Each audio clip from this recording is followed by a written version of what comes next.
So మీరు already, నేనైతే biopic అనే చెప్తా, మల్లీపల్లిలోని పవిత్ర గారుగా మిమ్మల్ని చూసిన తర్వాత it was very impressive. So if మీరు ఏదైనా బయోపిక్లో మిమ్మల్ని మీరు చూసుకోవాలనుకుంటే ఎవరి బయోపిక్లో నటించాలనుకుంటారు? Actually I loved Mahanati. Wow, Savitri గారు.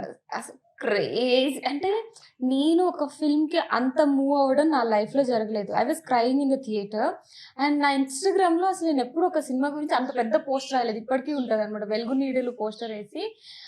ఎంత బ్యూటిఫుల్గా అనిపించింది అంటే ఏం లైఫ్ రా బాబు అని అనిపించింది. అంటే it has its own kind of ups and downs in her life. So నాకు ఆల్రెడీ చేసేసారు, బట్ స్టిల్ నాకు అది చేయాలని మిగిలిన కోణాలు ఏమైనా ఉంటే చూపించాలనుకుంటున్నారు? మేబీ. అంటే నాకు పర్సనల్ గా అనన్యకి అంటే నా పర్సనల్ ఒపీనియన్ రేఖా గారిది బాగుంటది అనిపిస్తుంది. బాలీవుడ్ యాక్టర్ Yes, రేఖా Bollywood. గారు. ఓకే.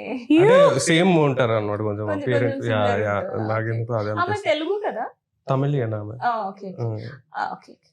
పర్లేదు మాట్లాడుకోండి, పర్లేదు మాట్లాడుకోండి, నేను కూర్చున్నాను. ఓకే.